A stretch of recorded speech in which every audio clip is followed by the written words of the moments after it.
southeastern Love County in southern Oklahoma, southeastern Carter County in southern Oklahoma, northwestern Marshall County in southeastern Oklahoma, until 10:30 p.m. At 9:41 p.m., a severe thunderstorm was located near Lake Murray and is nearly stationary.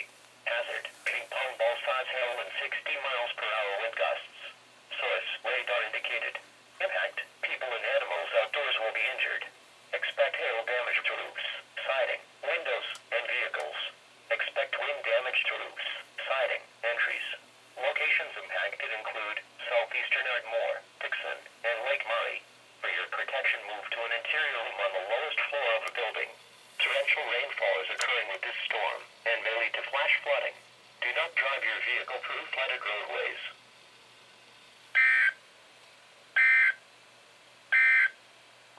The National Weather